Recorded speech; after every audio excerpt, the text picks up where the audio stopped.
Salut aux terres d'espérance, pays de l'hospitalité, tes légions remplies de vaillance pour relever ta dignité. Tes fichères côtes d'Ivoire, fiers artisans de ta grandeur, tous rassemblés pour ta gloire, te bâtiront dans le bonheur. Fiers Ivoiriens, le pays nous appelle. Si nous avons dans la paix ramené la liberté, notre devoir se donne un appel de l'espérance promise à l'humanité, en forgeant unis dans la voie nouvelle, la patrie de la reine fraternité. La patrie de la reine fraternité. La patrie de la reine fraternité.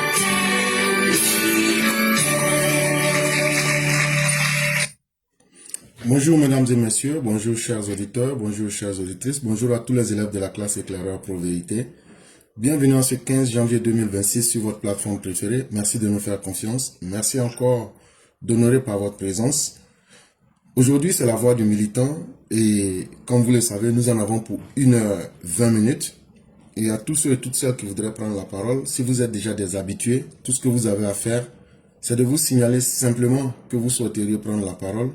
Et avec beaucoup de plaisir, nous allons vous donner la parole.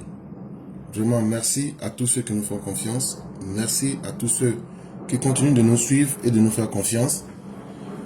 Et bien avant que la première personne ne puisse se signaler, pour qu'elle puisse prendre rapidement la parole, quelques informations rapides. Aujourd'hui, jeudi 15 janvier 2025, le président Ouattara, si ce n'est déjà fait, devra rencontrer les députés RHDP. Il va les rencontrer au palais présidentiel. Et certainement, on ne peut pas être des devins, mais ça sera peut-être dans une logique de voir et de discuter qui sera le chef de la majorité RHDP et aussi le président de l'Assemblée nationale. Je pense que ça sera pour ces questions. Je dis bien je pense. Je ne maîtrise pas encore les détails. Et une autre information à savoir, c'est qu'après la tour F, bientôt il y a une autre tour gigantesque qui sera construite à Abidjan au plateau. Et c'est le débat ivoirien.net qui nous donne l'information. Et cet immeuble-là sera construit, contrairement à ceux qui pensent que ce n'est pas utile, ou bien qui pensent que le développement est un péché. En tout cas, nous allons continuer de faire rêver les Ivoiriens. Et la tour en question sortira des terres. Ça sera un bâtiment d'une 60aine d'étages, pour être plus précis, 62 étages. Et donc, ça sera encore une nouveauté qui sera offerte au quartier du plateau, à Abidjan. Et j'espère que ceux qui n'aiment pas le développement vont encore se plaindre. Et donc, avant que les premières personnes ne puissent véritablement se signaler, puisque ce sont les personnes que nous attendons, et donc il y a Mère Djeneba qui s'est déjà signalé, et j'espère que les autres vont suivre. Il y a Mère Salikone aussi qui s'est signalé. On n'aura vraiment pas le temps, et je souhaite que ceux qui veulent prendre la parole, le temps que je suis en train de faire quelques déroulés, c'est vraiment le moment que nous avons à notre disponibilité. Et donc, en fonction, lorsque nous aurions fini, en fonction des personnes qui sont disponibles, on va partager le temps et être dans l'efficacité. Et donc, hier, lorsque je me promenais sur la toile, j'ai pu voir un Malien qui donnait des conseils à ses propres frères du Mali. Et donc, j'ai trouvé cette vidéo fort utile Et j'ai bien voulu la jouer pour que vous écoutiez et pour que aussi ça serve de conseil aux Maliens eux-mêmes aussi. Et voici ce qu'il disait dans la vidéo. Arrêtez d'insulter les Ivoiriens, quoi. Ces gens-là, quoi. Ils nous ont donné les ports. Même nos camions viennent en Côte d'Ivoire. Ils prennent des marchandises en Côte d'Ivoire. Ils rentrent au Mali ici, tranquille. Personne ne les empêche. Ils vont même dans les forêts, dans les champs des Ivoiriens. Ils vont charger les bagages. Ils viennent au Mali. Mais les camions ivoiriens là, quand ils viennent avec les bagages chez nous au Mali ici, on a qu'à se dire la vérité quoi. Quand ils viennent avec les camions au Mali ici, pour retourner, même s'il y a les bagages au Mali ici pour aller en Côte d'Ivoire, nous les Maliens on n'acceptait pas que les camions ivoiriens prennent bagages ici chez nous pour aller en Côte d'Ivoire. Nous les Maliens disent que c'est notre camion qui doit utiliser l'argent d'abord. Il n'y a pas de camion ivoirien qui va prendre des marchandises au Mali ici pour aller en Côte d'Ivoire. C'est notre camion qui va prendre pour aller déposer en Côte d'Ivoire. Mais au retour à Côte d'Ivoire là, quand les camions de Côte d'Ivoire qui viennent au Mali ici, ils ne prennent pas bagage ici. Interdit, c'est interdit au Mali ici. Il peut prendre en Côte d'Ivoire, il peut prendre bagage en Côte d'Ivoire pour rentrer chez nous au Mali ici. Mais quand il dépose là, il ne peut pas prendre pour retourner. Mais tout le Mali là, on prend au Mali ici, on va à Côte d'Ivoire. On prend en Côte d'Ivoire, on revient. Nous les Maliens là, nous on fait le décence. Mais la Côte d'Ivoire là fait un sens. Si vous ne me croyez pas là, demandez votre chauffeur ivoirien, il va vous parler de ça. Parce que nous les Maliens, moi je vois que c'est haine quoi. C'est la haine que c'est que nous sommes en train de faire avec les Ivoiriens. Ces gens-là sont trop gentils avec nous. Ils nous vendent les terres. Les Ivoiriens nous vendent les terres. On construit dessus. Sans problème en Côte d'Ivoire. Nous les Maliens vivons en Côte d'Ivoire comme on est dans notre propre pays du Mali. Mais quand c'est nous qui sommes sur les réseaux pour insulter ces gens-là. Vraiment, moi je suis dessous de nous les Maliens quoi. Vraiment, les gens qui nous aiment là, nous on les traite de maudits. C'est que nous on fait les Ivoiriens là, on peut faire ça à les Gabonais. C'est quoi on fait les Ivoiriens, on peut faire ça à les Camerounais. Là on peut jusqu'à des séjours au Cameroun qui nous soutient dans les mensonges. Gabon que vous connaissez mon frère, moi je fais le Gabon aussi, hein. On paye la carte de séjour au Gabon. Voilà pourquoi on respecte les Gabonais. Mais c'est même nous les Maliens, les Ivoiriens qui nous ont donné la porte ouverte là. On insulte les papas, on insulte les présidents, on insulte les mamans, on insulte toute la Côte d'Ivoire. C'est pas normal mon frère, je suis désolé de nous les Maliens. Je suis tout de suite de nous quoi. Moi je vais m'arrêter là mon frère. Et donc ça c'était le conseil d'un Malien. Je crois qu'il a parlé dans un langage que tout le monde comprend. Et c'est aux Ivoiriens d'être suffisamment intelligents pour comprendre de quoi est-ce qu'il est en train de réellement parler. Quand on imagine un peu le comportement méchant de ces personnes qui pensent que les Ivoiriens sont simplement des idiots et que eux, ils peuvent se permettre de profiter et tant que cela leur marche, ils vous servent du mon frère pour profiter des Ivoiriens. À un certain moment, c'est au public ivoirien de s'éduquer lui-même et de comprendre et de prendre ses responsabilités vis-à-vis de ces personnes. Maintenant, hier, il y a la Maison Blanche qui a pris une décision. Il y a 75 pays. Actuellement, tous les ressortissants de ces 75 pays qui avaient des visas d'immigrants. Ici aux États-Unis, lorsqu'on parle de visa d'immigrants, ça veut dire un visa qui te permet de vivre, de travailler légalement aux États-Unis. La seule chose que tu ne peux pas faire, si tu n'es pas né sur le sol américain, tu ne peux pas devenir président. C'est ça un visa d'immigrant. Et donc, les 75 pays dans le monde que l'administration Trump a ciblé, il y a 25 qui sont de l'Afrique. Et parmi ces pays-là, on retrouve la Côte d'Ivoire, on retrouve bien d'autres pays, comme le Nigeria, le Maroc, l'Égypte ou le Sénégal.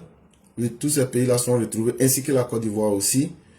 Et ce qui est bizarre sur cette liste, c'est qu'on ne retrouve pas effectivement les pays comme le Burkina et le Mali, avec le Niger.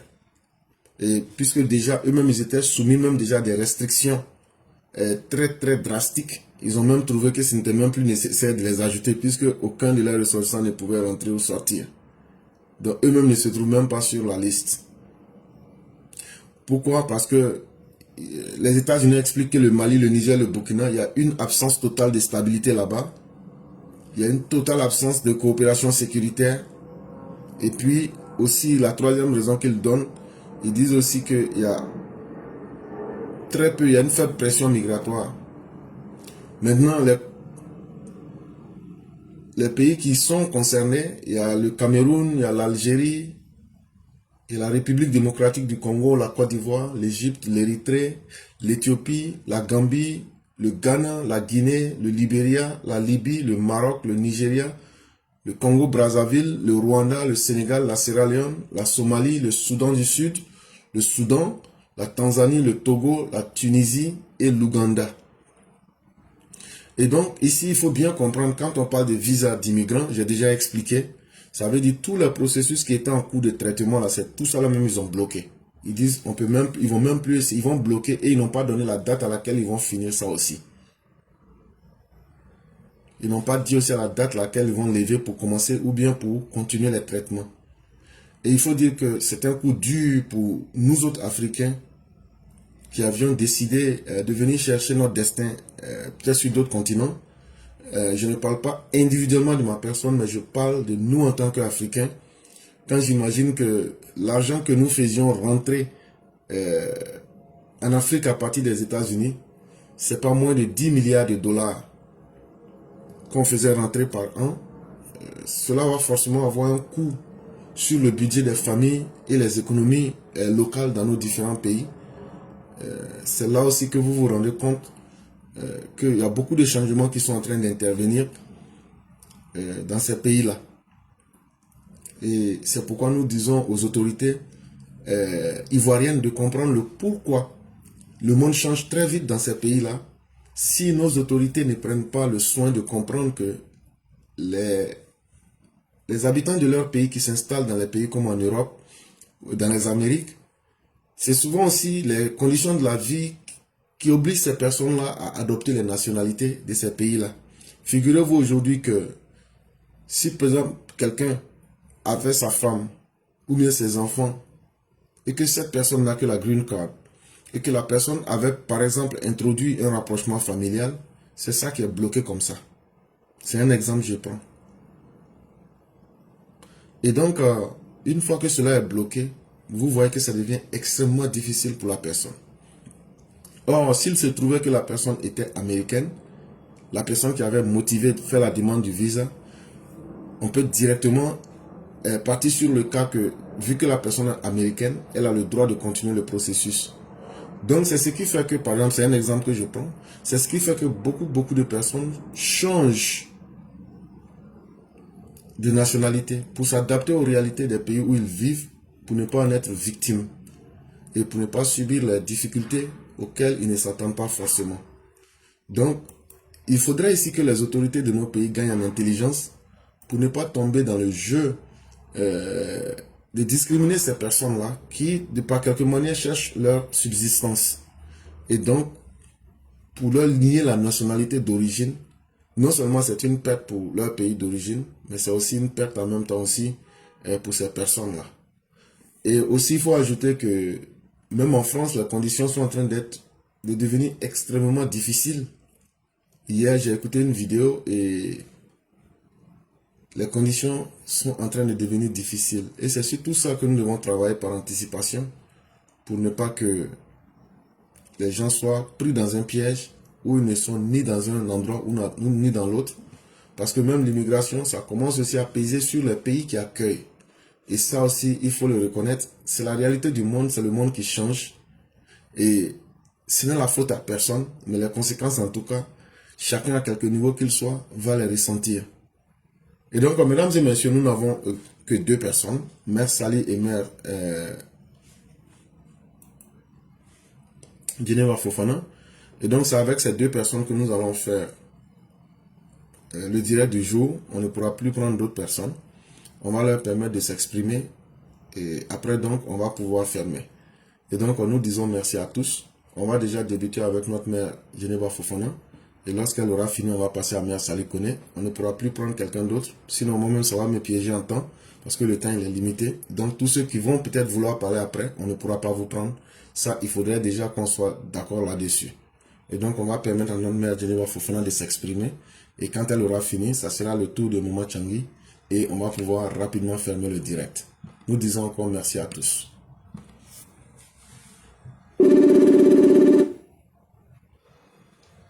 Allô? Oui, bonjour chère mère, comment allez-vous?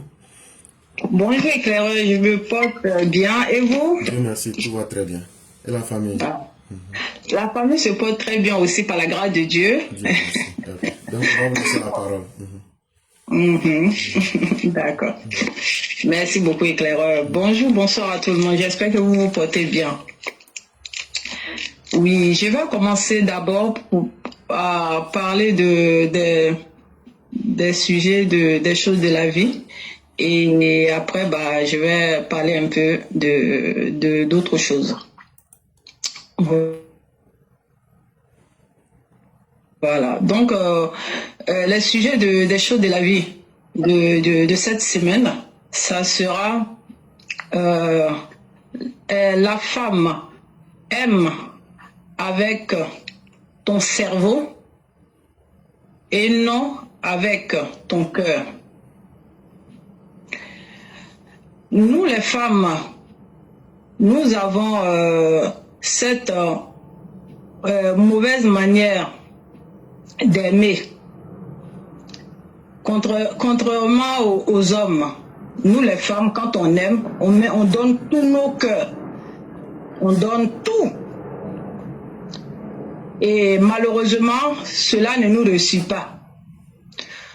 Nous nous trouvons la plupart du temps en face de nous des personnes, des hommes malhonnêtes qui viennent nous dire des paroles mielleuses,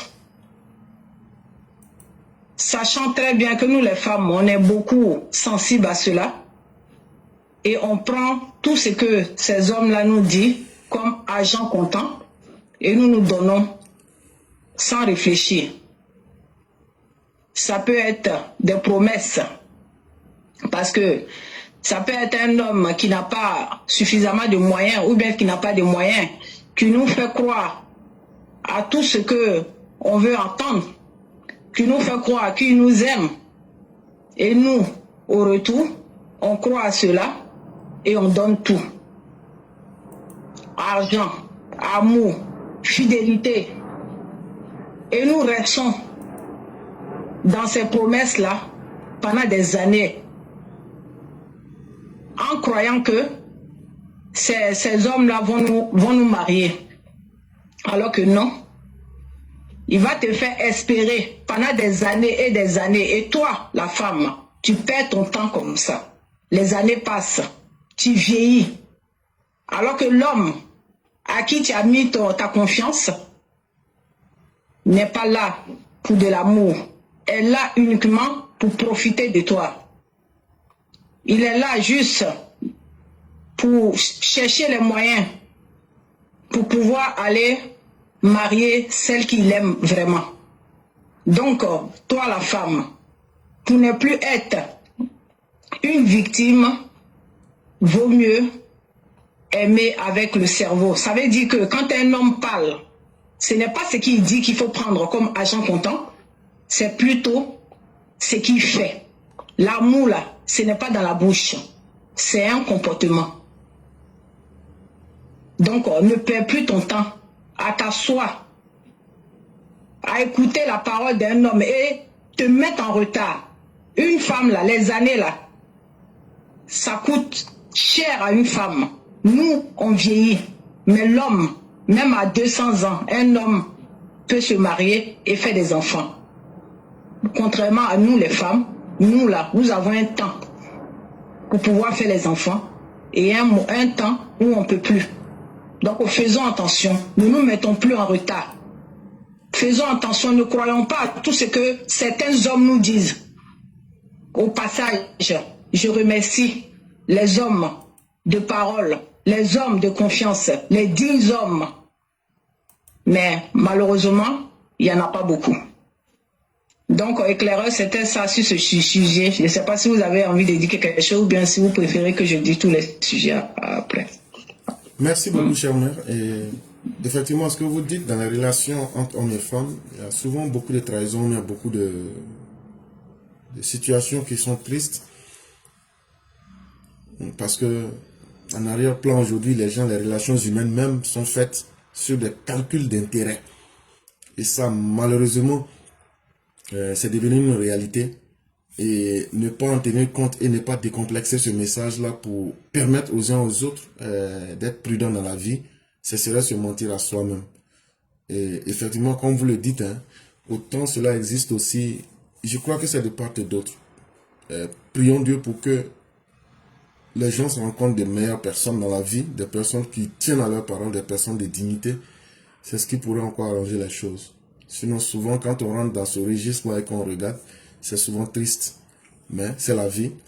Il faut en tenir compte et ne pas en parler. C'est ce qui serait un drame et un mensonge. Et je crois que demain, on va essayer de toucher le plus profond et puis maintenant donner plus de détails aux uns aux autres. Et surtout trouver ensemble des solutions pour donner les meilleurs conseils aux uns aux autres. Et vraiment, merci d'avoir abordé cette question. Donc, on vous laisse continuer. Ok, merci beaucoup, Clara. Oui, donc le deuxième sujet, c'est le foyer en France. C'est de l'amour ou de la souffrance. Nous vivons malheureusement en France, ça fait de la peine en fait, ça fait de la peine. Nous voyons de plus en plus de foyers où l'homme ou la femme est là avec des calculs dans le foyer.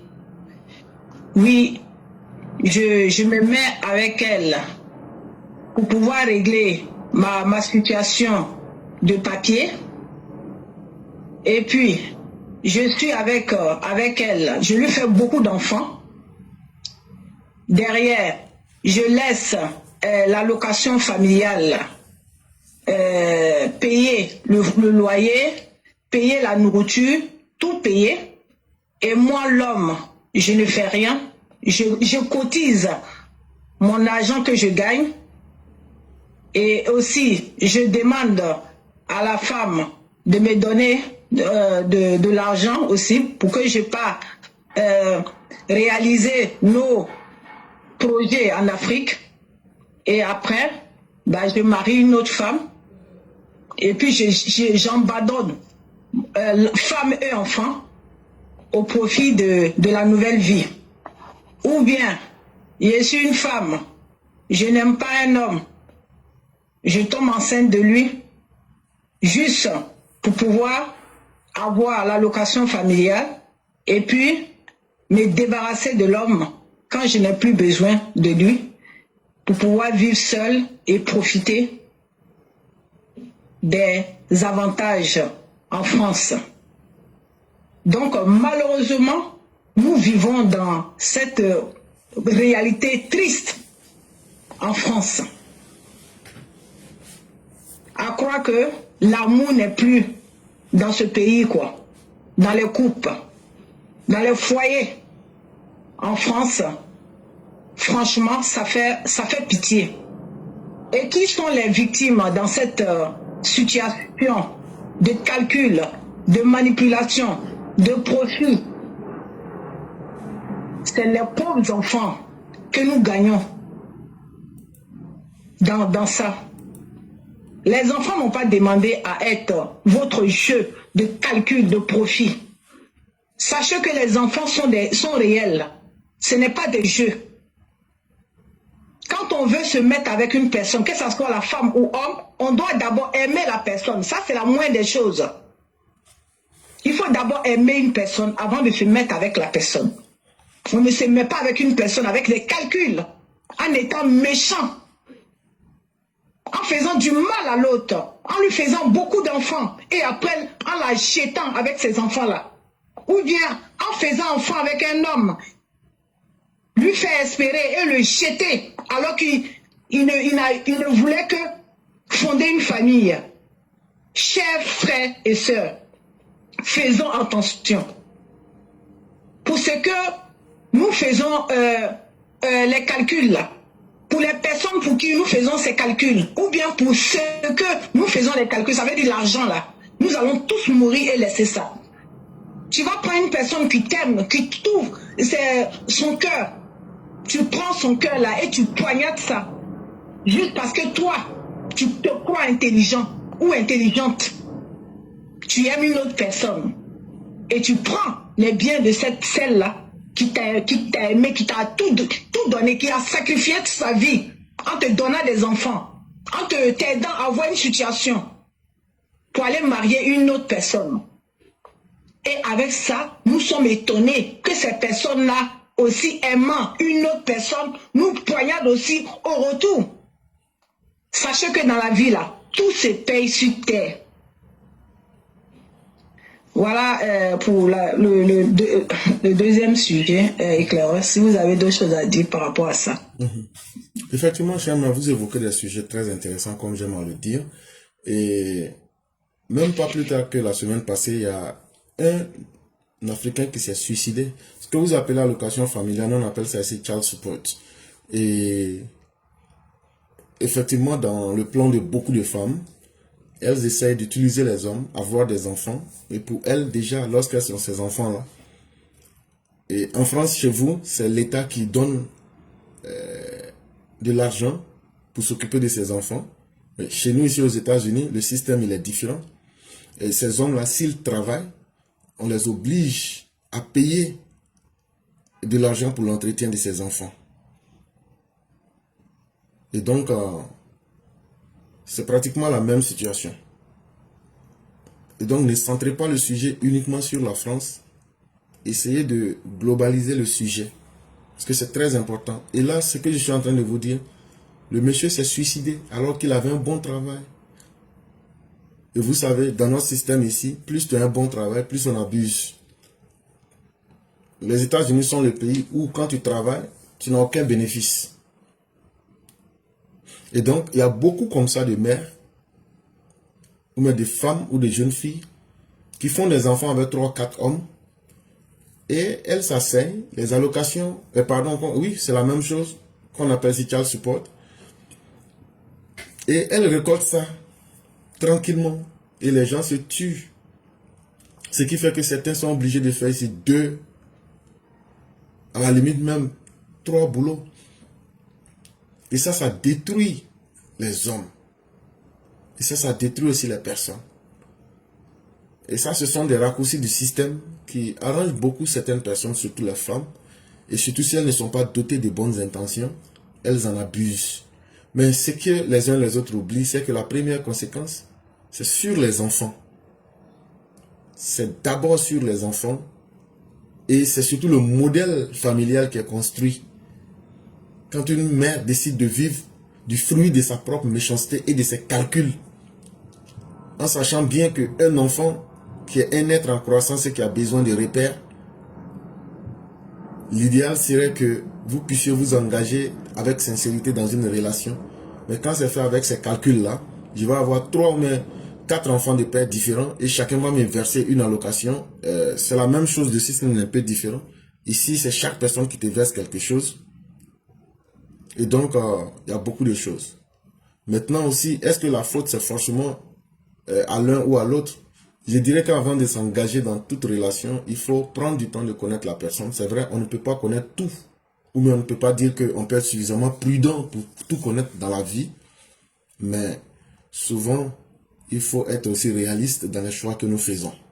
Ça, il n'y a pas de médicament pour cela. Et tant que certaines personnes n'auraient pas compris cela, la vie va toujours leur paraître comme quelque chose de difficile à comprendre ou bien quelque chose d'inatteignable, alors que c'est une question aussi. Il faut se dire aussi à soi-même la vérité et accepter de reconnaître ses limites afin de s'engager dans n'importe quelle relation. Ça va beaucoup vous aider, ou bien même déjà même sonder le partenaire avec qui vous voulez vous unir pour comprendre un peu sa vision et ne pas tomber dans des erreurs auxquelles l'on ne s'entendait pas. C'est vraiment très important. Voilà ce que je pouvais ajouter. Ok, merci. Pour rajouter un peu sur ce sujet, je voulais dire qu'en France, il y a des hommes malhonnêtes. Eux, ils font beaucoup d'enfants avec certaines femmes.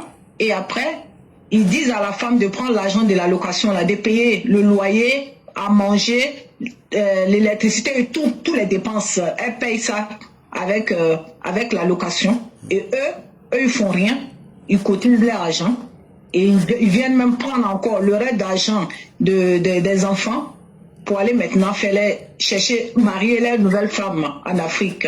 Nous avons ces gens de malhonnêtes aussi en France. Donc vous avez parfaitement raison, on va étendre ça partout parce que apparemment ce n'est pas seulement en France, il y en a un peu partout. Donc ça sera un sujet qui concernera l'Occident en fait, et non seulement que la France. Voilà. Donc ceci dit sur ce sujet. Donc le troisième sujet c'est: je suis né en Occident, doit-on me marier avec un homme ou une femme en Afrique, est né en Afrique? Vous voyez, éclaireur, malheureusement, nous qui avons eu des enfants nés en Occident, là, il y a soit certains de nos parents qui marient leurs enfants à l'enfant de leur frère ou de sœur, en tout cas, ou une personne qui vient du même pays que elle, qui vient d'Afrique, en se disant que oui, bon, j'ai pas envie que mon enfant aille se marier avec quelqu'un que j'aime pas, je préfère que mon enfant se marie avec le fils de ma sœur ou bien la fille de mon frère. Vous voyez quoi, ces genres de choses-là. Une personne qui vient d'Afrique, qui a une autre mentalité. Et toi, tu prends ton enfant qui est né en Occident pour donner à ce dernier-là. Et malheureusement, dans ces genres de situations-là, ceux qui viennent d'Afrique, étant des personnes la plupart du temps calculateurs, tout ce qui les intéresse là, c'est comment ils vont faire pour ranger leur situation. Ça veut dire avoir les papiers.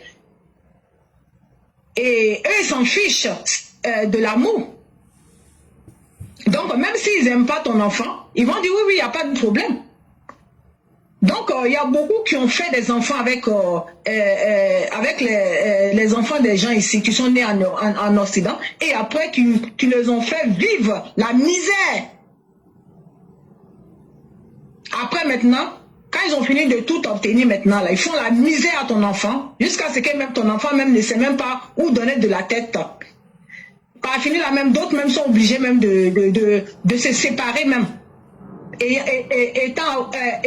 Étant avoir eu comment on appelle, plusieurs enfants avec ce dernier-là. Donc en gros, certains d'entre nous-mêmes, nous cachons l'avenir de nos enfants en les donnant aux blédards, comme on le dit, aux gens qui viennent d'Afrique, certaines personnes malhonnêtes. Il y a des filles aussi ou des garçons qui vont souvent en Afrique en vacances. Ils vont voir des manipulateurs là-bas ou des manipulatrices qui se marient avec ces derniers-là. Et Dieu seul sait comment ça se termine. En gros, pour dire que ici, là, ceux qui êtes nés, qui avez la chance d'être nés en Occident, là, il vaut mieux que vous vous mariez avec quelqu'un qui est né ici aussi. Vous avez la même mentalité parce que vous avez à peu près la même mentalité que les Occidentaux. Donc, ça veut dire que vous dites, quand vous dites quelque chose là, c'est la vérité. Vous n'êtes pas trop dans le mensonge. Vous êtes honnête, vous êtes sincère. Quand vous vous mettez ensemble, il n'y a pas à faire de dire je vais profiter pour avoir les papiers ou chose. Il n'y a pas arrière-pensée derrière votre amour. Alors que quand vous partez prendre une personne qui vient d'Afrique comme ça, eux viennent, la plupart du temps, ils viennent avec les calculs derrière. Et ça, moi, je pense que c'est une grave erreur que certains parents font en prenant leur enfant pour donner à une personne qui vient d'Afrique, qui a une autre mentalité. La plupart du temps, qui a une fausse, comment on appelle, une mauvaise intention derrière la tête, en fait, quoi. Donc, je trouve que c'est pas bien de gâcher la vie de nos enfants. Il vaut mieux que nos enfants se marient entre eux, ici. Voilà, c'est ce que je voulais dire par rapport à ce sujet. Donc, si vous avez d'autres choses à dire par rapport à ça. Merci beaucoup, chère mère. Et ce serait un sujet qui serait intéressant. Peut-être que quand on va l'aborder en longueur, on va comprendre beaucoup de choses. Mais déjà, il ne faudrait pas se dire que le bonheur existe de facto dans un endroit et que forcément, telle situation serait mieux que l'autre. Il faut seulement, la vie c'est comme aussi un grand hasard, hein. Il faut seulement prier Dieu pour rencontrer les bonnes personnes. Je crois que c'est ça l'idéal. Parce que ce soit en France ou même que ce soit en Afrique même, comme je le dis, aujourd'hui la majorité des humains évoluent par calcul. Et ça, on ne peut pas arracher ça aux humains. C'est devenu la nature de notre monde. Et donc, quel que soit là le lieu où vous vous trouvez, pour moi, l'idéal serait de prier de tomber sur des personnes justes, des personnes correctes, pour pouvoir s'engager véritablement. C'est peut-être la seule porte de sortie. Et nous sommes aussi dans un monde où est-ce qu'aujourd'hui il est utile d'imposer une voix à nos enfants? Voilà ce que j'aimerais que tu fasses. Moi, je trouve que ce n'est plus trop utile dans ce monde-là. Il faut permettre aux gens d'être libres, de choisir leurs relations, de choisir leur mode de vie. C'est plus facile. Et puis, ça permet aux personnes d'assumer aussi leurs propres responsabilités. Il y a des modèles qui ne marchent pas. En Afrique, c'est comme c'est donné un peu l'impression, comme si c'était plus facile d'avoir des hommes ou bien de se marier en Afrique plutôt qu'en Occident. Non. Je crois qu'une personne même qui recherche le mariage aussi se met dans un état psychologique et se met dans les dispositions. Et forcément, il y a toujours sur cette terre des hommes et des femmes qui cherchent le mariage. Et je crois que, comme disait le Tao Te Ching, quand tu recherches quelque chose, pour finir, tu retrouves la chose que tu recherches. Il faut simplement être dans de bonnes dispositions. Et surtout aussi, ne pas oublier la prière. La prière est très importante. Au-delà de toute intelligence humaine, il faut toujours aussi prier que Dieu guide les uns et les autres dans les choix qu'ils ou elles font. C'est aussi une garantie qui est assez utile dans tous les choix que nous faisons. Le mariage n'est pas une chose qu'on fait au hasard ou bien qu'on fait sur un coup de tête. Tu peux faire le meilleur plan en pensant que tu vas avoir l'autre. Mais toi, tu ne connais pas aussi le plan de l'autre, etc., etc. Le mariage aussi, prendre aujourd'hui le choix de montrer ce que nos enfants devraient faire. Par exemple, il faut te marier à telle personne. Vraiment, c'est des modèles qu'il ne faut plus encourager. Il faut laisser cette liberté aux gens de choisir. Mais le mariage, quand même, pour ceux qui sont dans la spiritualité, ça, c'est ce que je dis. Le mariage, c'est une chose qu'on ne prend pas à la légère parce que accepter de partager son intimité, sa confiance et puis sa complicité avec quelqu'un. Et en même temps aussi, matérialiser cela par la présence, par la création d'enfants, c'est un acte qui est trop profond pour souhaiter que ça se gâte ou bien ce n'est vraiment pas le souhait que ça se termine par un divorce. Et c'est pourquoi c'est des choix. Il faut les faire avec beaucoup d'attention, mais surtout pour ceux qui croient en Dieu, mettre Dieu comme le canal qui va vous guider pour faire le moins possible d'erreurs dans ce processus-là. Voilà un peu ce que je pense, cher mère. Mais on aura l'occasion de développer cela plus largement durant le direct de demain, s'il plaît à Dieu. D'accord, merci beaucoup. Donc, comme on l'a dit, c'est différents sujets des choses de la vie. Donc, nous allons approfondir ça demain, vendredi, à partir de 21h, heure de France, sur TikTok, sur notre compte EPV, les éclaireurs. Donc, venez nombreux. Vous allons donner de nos connaissances. On va parler de ce que nous on souhaiterait aussi, donner notre avis et puis conseiller. Comme on dit, c'est une école, on est là pour apprendre. Personne ne connaît plus que l'autre. Nous sommes là pour apprendre des uns et des autres, et puis aussi pouvoir venir parler des choses qui nous fatiguent en fait, nos problèmes que nous avons tous au fond de nous, qu'on peut pas dire à quelqu'un. C'est le lieu pour venir s'exprimer, même si ça n'a rien à voir avec le sujet du jour. Si ça peut te permettre de venir te libérer et puis apprendre des autres. Voilà, c'est ça le but. Voilà, quand on vient, on parle de ses problèmes.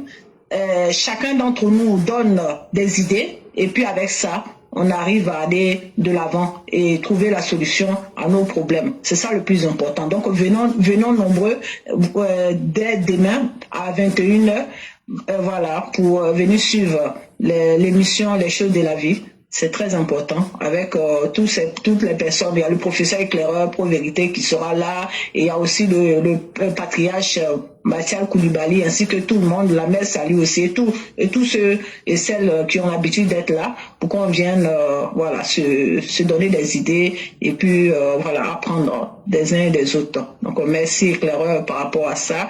Et si tu me permets, je voulais brosser rapidement par rapport au sujet du Malien, au Malien qui a sensibilisé ses frères et sœurs. Moi, quand je vois ça, d'un côté, je n'en veux pas forcément aux Maliens, hein, aux étrangers, mais j'en veux beaucoup à nos autorités. Je trouve que nos autorités sont trop gentilles, et puis aussi aux Ivoiriens aussi. Oui. Parce que on ne peut pas accepter que les Maliens refusent que les chauffeurs prennent les marchandises au Mali pour aller en Côte d'Ivoire ou bien je ne sais plus. C'est ça, hein, éclaireur, hein, qui refuse. C'est-à-dire, si par exemple, moi je suis un chauffeur malien, je peux venir prendre des marchandises en Côte d'Ivoire pour aller au Mali. Maintenant, comme je suis malien, je peux prendre des marchandises pour quitter au Mali pour venir en Côte d'Ivoire. Ça veut dire que je peux faire les deux sens. Mais maintenant, si par exemple, vous êtes par exemple chauffeur ivoirien, ce que vous pouvez faire, vous pouvez prendre une marchandise en Côte d'Ivoire pour rentrer au Mali. Mais lorsque vous devez revenir là, normalement vous devez être capable de prendre des marchandises du Mali pour venir vers la Côte d'Ivoire. Les Maliens disent non, vous ne devez pas faire ça. Ça c'est la priorité aux Maliens d'abord. Ce sont les Maliens qui peuvent prendre la marchandise sur le territoire malien pour sortir en dehors du territoire. Les étrangers ne peuvent pas faire ça.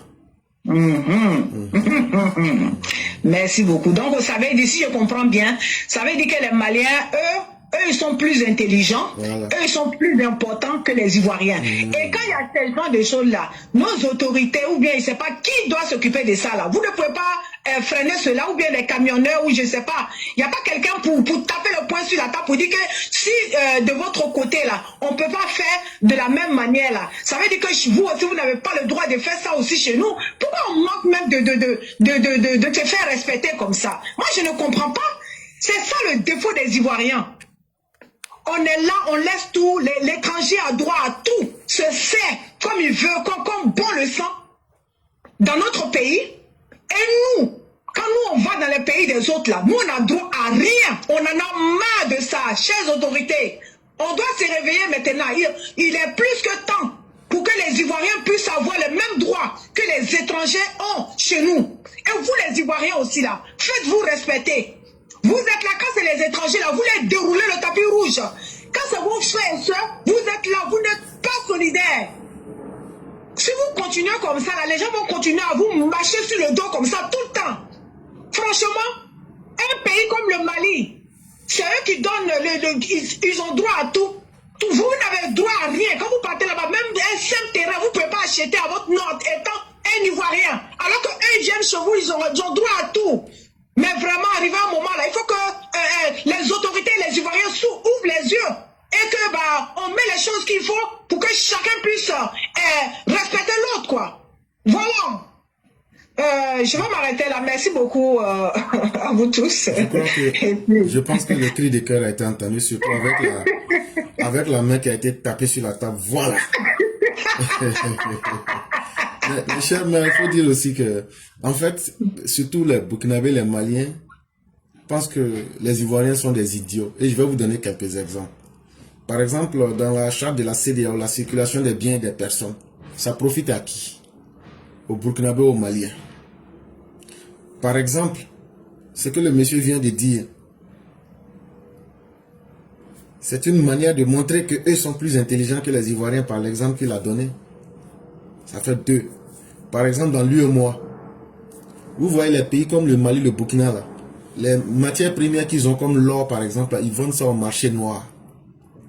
Et l'argent qu'ils gagnent là, ils utilisent ça dans leur banque au Mali. Mais après, ils viennent s'arrêter pour utiliser l'argent de l'UEMOA. À un certain moment là, il faudrait que nous-mêmes nous apprenions à nous imposer. L'État ne peut pas tout faire aussi. Hein. Par exemple, là, ces chauffeurs, ces camionneurs, là, où se trouve leur soi-disant syndicat? Mais c'est une lâcheté de leur part. C'est ici que j'appelle le Cyclone et son groupe. Cyclone, toi et puis ton groupe là, vous faites quoi pour mettre fin à ça? Vous ne pouvez pas interdire aussi aux Maliens de transporter des bagages en Côte d'Ivoire. Vous savez, il y a combien d'argent que vous perdez? Il y a combien de gros camions du Mali qui rentrent en Côte d'Ivoire, qui vont prendre des objets au port et puis pour les déposer au Mali? Si vous imposez le même processus, Black, voilà, il faut parler à tes gars. Hein. Parce que ce qu'ils font, on peut leur faire la réciprocité. Pourquoi ne pas aussi leur dire aucun Malien ne vient prendre bagages en Côte d'Ivoire? C'est aussi ce que vous faites au Mali, là, on fait la même chose. Donc on vient prendre nos bagages, on s'en va déposer là-bas. De la monnaie, on revient vide là. C'est comme ça aussi, vous pouvez prendre vos marchandises pour quitter au Mali pour venir déposer en Côte d'Ivoire. Vous allez voir que ça va changer. Et ce n'est pas le gouvernement qui va venir faire ça à la place des camionneurs. C'est les syndicats des camionneurs et le courage même de ceux qui sont dans le domaine. Quand on est dans un domaine, c'est pour se battre pour ses intérêts. Et ce n'est pas quelqu'un de venir se battre pour vos intérêts. Et donc, chers mères, pour vous laisser partir, hier soir, on a vu des images où on a vu des missiles S-300 au Burkina Faso. Et donc, ils ont essayé de faire croire que ces missiles S-300, ce sont des missiles anti-aériennes. Et donc, ils ont fait croire que ça a été payé et que c'est Ibrahim Yibé Kaka qui a payé ça pour le Burkina. Et dès qu'ils ont posté ça, il ne fallait pas voir le groupe des ânes du désert au service de la propagande russe. Il dit, wow, la Côte d'Ivoire est foutue. Mansouri, Côte d'Ivoire, c'est fini. Vous peuplez l'été comme vous grand fashion. Mais ce n'était que de la niaiserie. C'était en réalité que des images générées par l'intelligence artificielle. Et plus tard même encore, ces mêmes véhicules, ils ont encore modifié, on les a vus détruits au même endroit. Et ce n'est même pas vrai. Voilà. Et qu'est-ce qui prouve encore que ce n'est pas vrai? Un seul missile S-300, ça coûte 260 milliards de francs CFA. Je dis bien, un seul missile S-300, ça coûte 260 milliards de francs CFA. Et donc, figurez-vous que aujourd'hui là, eux se promènent pour chercher crédit de 40 milliards, 20 milliards. Leur priorité, donc, pour un esprit même qui réfléchit là, il ne peut pas aller mettre ça là dans ça. Donc, ce n'est pas vrai. Maintenant, il y a Tefet qui dit quelque chose. C'est vrai, les syndicats sont truffés par les étrangers, les Maliens et les Burkinabés. Et donc, il y a un sabotage de ce côté-là.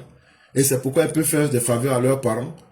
Et vous, les vrais Ivoiriens, vous êtes mis à côté. Mais ce n'est pas pour rien que les Maliens et les Burkinabés vous traitent d'idiots. C'est parce qu'ils savent qu'ils sont en train de bouffer. Tant qu'ils peuvent bouffer sur vos dos, ils vous traitent, ils vous servent du mon frère. Mais la réalité est totalement différente. Les syndicats, là, il faudrait que les Ivoiriens se réveillent pour récupérer leurs syndicats. Et puis imposer au moins la réciprocité. Parce que quand tu permets à tout le monde de penser que tu es bête, là, tout ce qui va t'arriver là, il ne faut pas jouer les étonnés. Vraiment, merci beaucoup, chère mère. On a beaucoup aimé tout ce que vous avez développé aujourd'hui. En tout cas, demain, on sera là. On va venir partager les idées et on va essayer d'approfondir le sujet.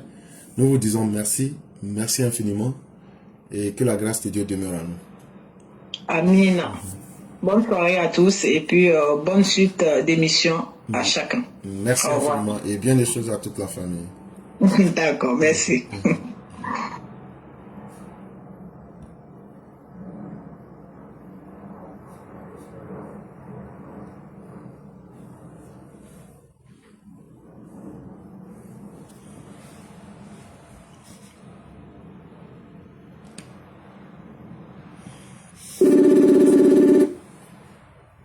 Allô? Allô? Allô? Oui, bonjour. Oui. C'est comment? Alhamdulillah. En fait, tu as bien dormi là. Tu es en forme là. Ça, c'est très bien ça. La voix est clean là. On dirait que tu t'es bien reposé. Oui. On est sur pied, on dit Alhamdulillah. Dieu merci, c'est ça le plus important. Et si à la santé, et que Dieu nous aide tous. Et la petite famille. Amen. Amen, ya Rabbi. La famille va très bien de votre côté. Dieu merci, ça va. Alhamdulillah. Dieu nous aide. Ok. Donc, on va vous laisser développer vos sujets. All right. Bonjour les EPV, bonjour à tous ceux qui nous suivent, bonjour à tous ceux qui nous ont pris en main, tous ceux qui sont là, qui tapotent, qui mettaient les cœurs, qui mettaient les commentaires. Bonjour à vous.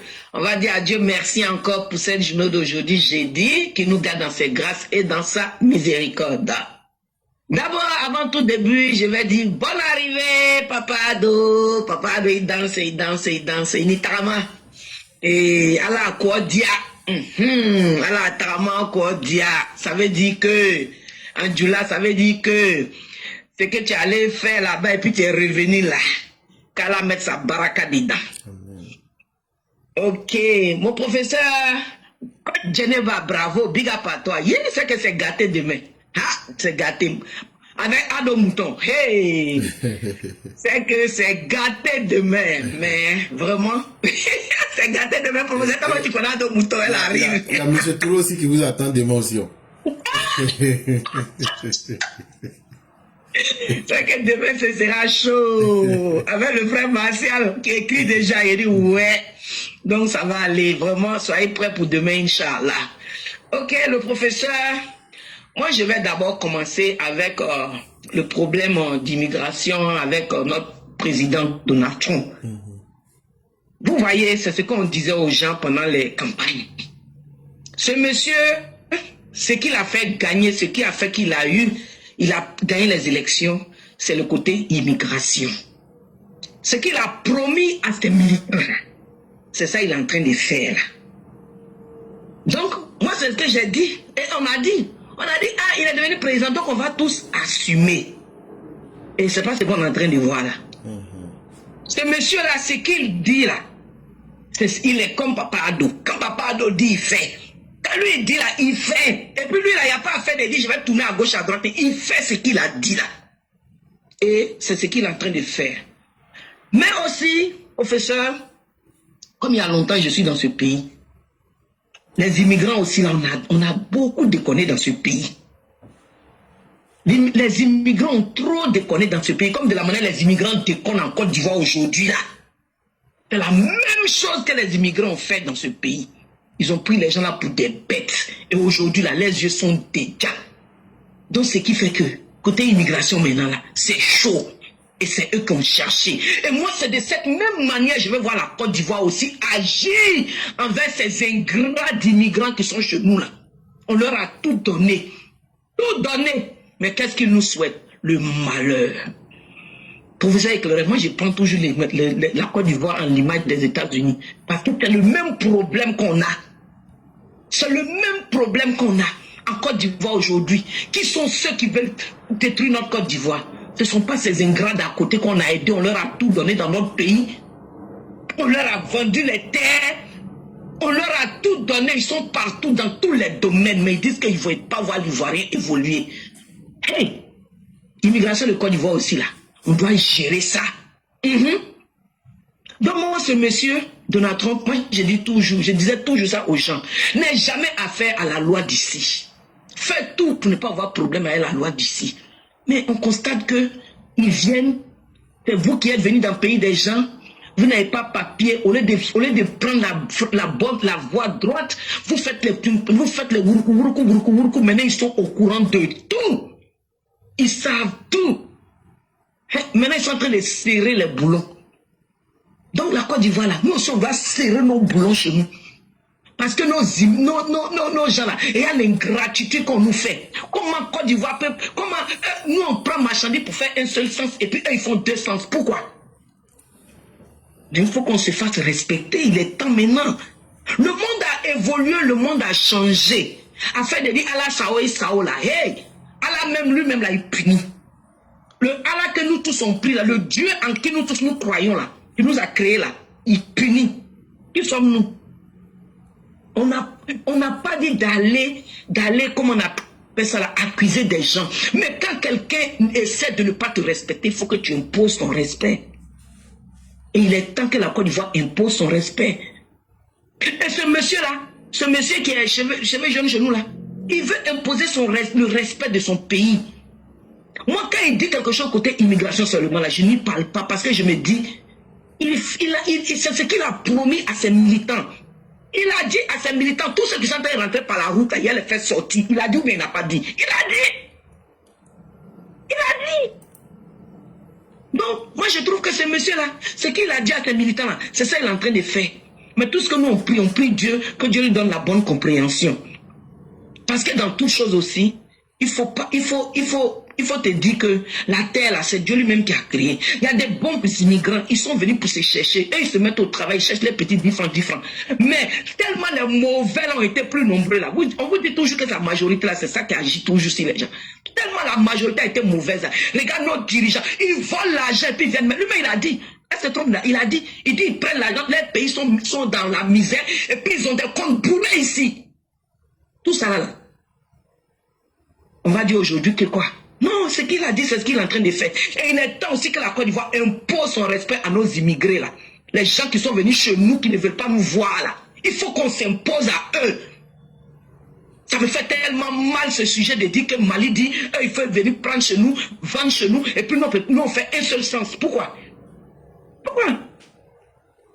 Eux qui sont venus se réaliser chez nous là. C'est eux qui nous imposent ce que nous on doit faire chez eux. Mais quand même, il faut qu'on apprenne à se faire respecter. Il faut que la Côte d'Ivoire se fasse respecter.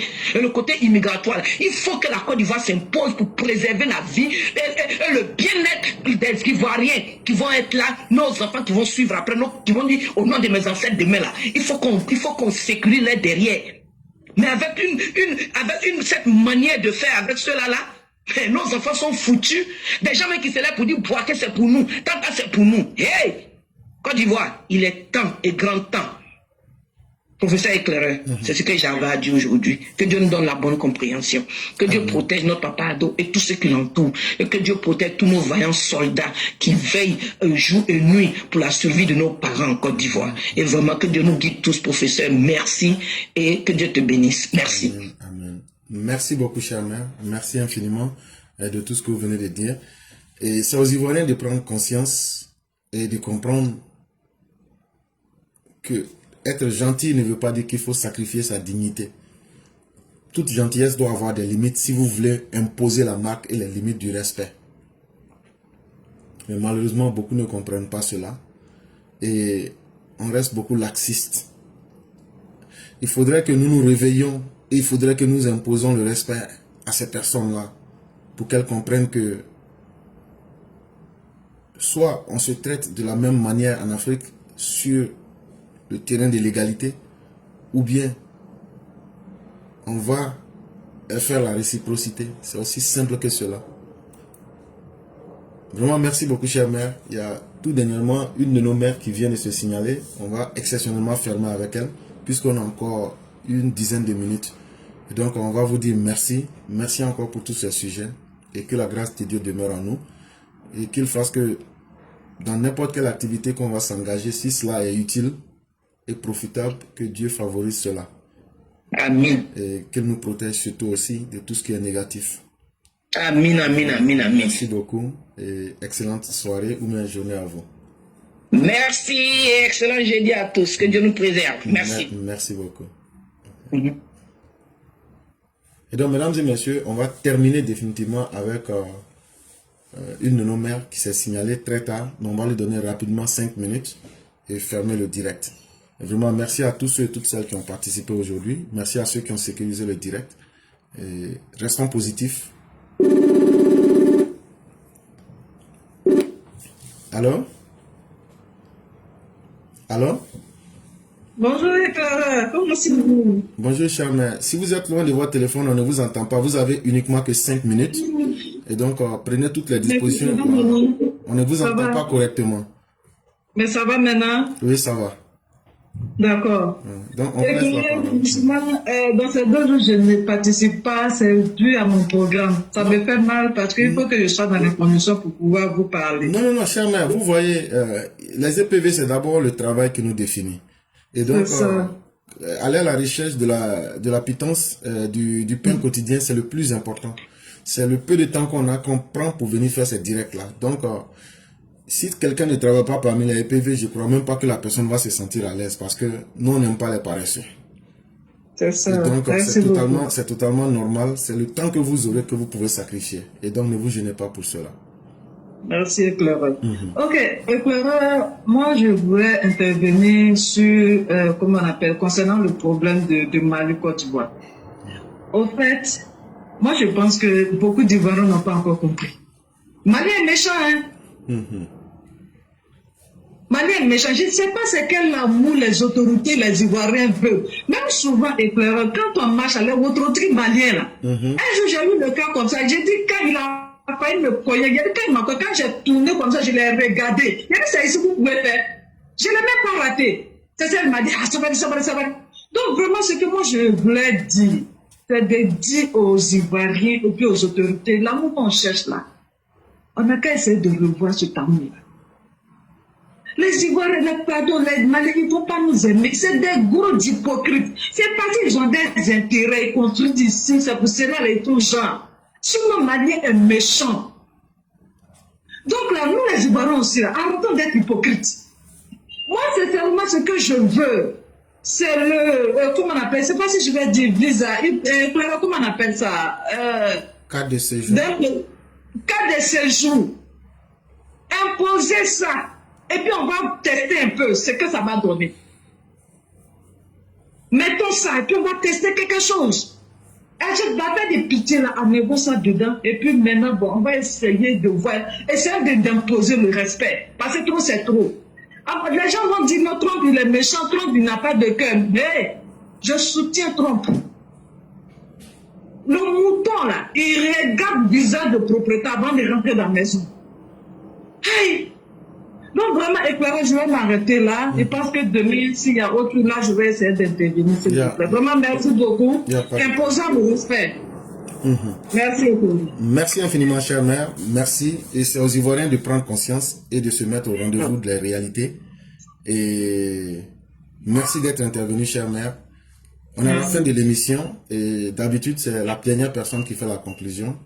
Moi, je dis merci à ceux qui nous ont suivis et à ceux qui vont nous suivre. Merci de nous faire confiance. Et chère mère, nous vous laissons le mot de la fin.